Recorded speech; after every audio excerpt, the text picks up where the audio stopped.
Warahmatullahi wabarakatuh. Halo anak-anak semua, berjumpa lagi dengan saya Bu Enda Septiani dalam mata pelajaran Sosiologi untuk kelas 12 IPS. Baik anak-anak, setelah pada pertemuan lalu kita semua sudah mempelajari tentang teori-teori ketimpangan global. Di pertemuan kali ini kita akan belajar bersama tentang faktor yang mempengaruhi ketimpangan sosial. Jadi, secara garis besar ada 5 faktor yang mempengaruhi terjadinya ketimpangan sosial di masyarakat. Faktor yang pertama adalah perbedaan sumber daya alam, kemudian faktor yang kedua adalah letak atau kondisi geografis, kemudian faktor yang ketiga adalah faktor globalisasi, faktor yang keempat adalah kebijakan publik, dan faktor yang kelima yang mempengaruhi ketimpangan sosial adalah perbedaan kondisi demografis. Baik anak-anak, kita mulai ya dari yang pertama. Jadi, perbedaan sumber daya alam itu juga termasuk dalam faktor penyebab ketimpangan sosial. Sumber daya alam yang ada di Indonesia itu tidak tersebar merata dalam setiap daerah. Setiap daerah memiliki keistimewaan tersendiri terkait kepemilikan sumber daya alam, baik sumber daya alam terbarukan dan sumber daya alam yang tidak terbarukan. Bisa dilihat dari gambar di situ ya. Jadi di situ ada yang sumber daya alamnya itu berupa ikan, ada yang sumber daya alamnya itu berupa minyak bumi, ada sumber daya alamnya itu berupa berlian, emas, dan sebagainya. Maka, jika suatu daerah memiliki sumber daya alam dan mampu memanfaatkannya dengan baik, maka laju pertumbuhan ekonominya akan meningkat. Sebaliknya, jika suatu daerah tidak memiliki sumber daya dan sulit mengolah sumber daya alam di daerahnya, maka kondisi perekonomiannya tidak akan meningkat. Kemajuan yang berbeda dalam pengolahan sumber daya yang ada di setiap wilayah akan menimbulkan gap antar daerah. Nih bisa dilihat ya di sini ya.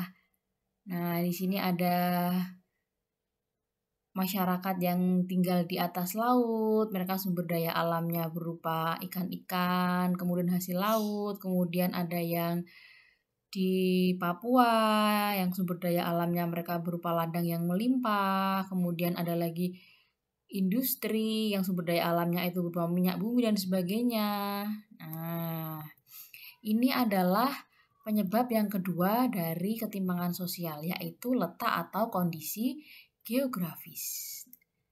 Kondisi geografis antar wilayah di Indonesia berbeda.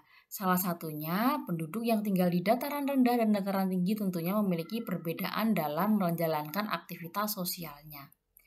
Dataran yang rendah cenderung akan mengalami kemudahan dalam membangun infrastruktur dan memudahkan kegiatan perekonomian, berbanding terbalik dengan kondisi geografis dataran yang tinggi dan susah mengalami akses masuk, maka kegiatan perekonomian atau perindustrian akan berjalan sangat lambat. Nah, lihat di sini ada jalan akses menuju perumahan atau akses menuju perkotaan sangat susah sekali ya dijangkau dengan jalan yang seperti ini.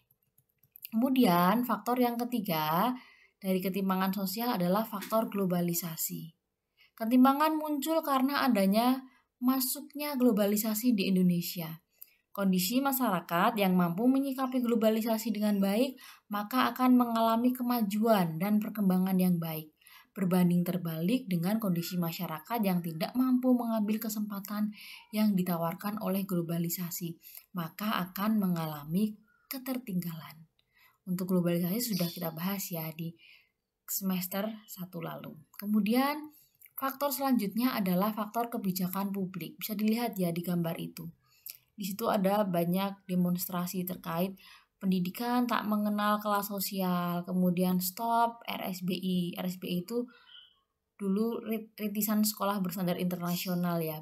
Dulu tapi sekarang sudah dihapuskan karena itu banyak masyarakat yang beranggapan bahwa dengan RSBI itu sekolah itu ada tingkatan sosialnya atau ada sekolah yang level tinggi, level menengah, dan level rendah. Padahal itu tidak sejalan dengan pendidikan yang berkeadilan bagi seluruh masyarakat Indonesia. Maka untuk tahun-tahun akhir-akhir ini memang pendidikan di Indonesia itu diarahkan pada pemerataan kualitas di berbagai daerah di Indonesia. Jadi tidak ada kemudian sekolah favorit, kemudian sekolah yang tidak dapat murid dan sebagainya.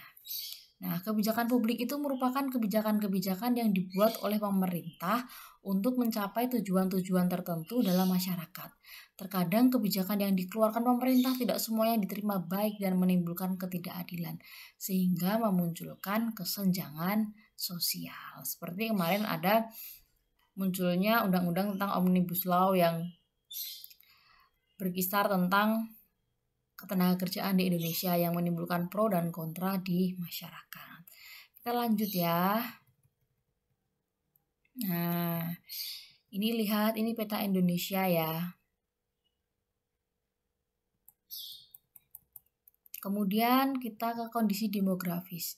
Kondisi demografis melihat tingkat pertumbuhan dan struktur kependudukan, tingkat usia, tingkat pendidikan, tingkat kesehatan, perbedaan kondisi ketenagakerjaan, dan segala aspek yang berkaitan dengan penduduk antar wilayah yang ada di Indonesia memiliki kondisi demografis yang berbeda.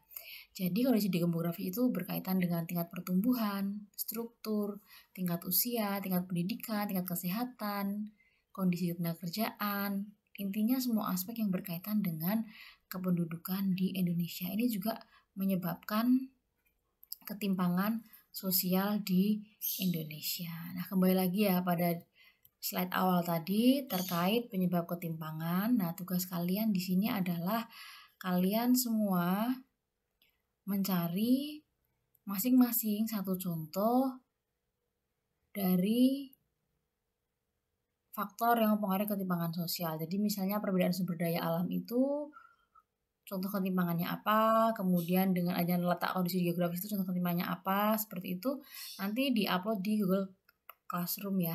Nah, demikian anak-anak untuk pembelajaran sosiologi untuk kelas 12 di siang hari ini. Kita berjumpa lagi di pertemuan selanjutnya dengan materi bentuk-bentuk ketimpangan sosial. Terima kasih. Wassalamualaikum warahmatullahi wabarakatuh.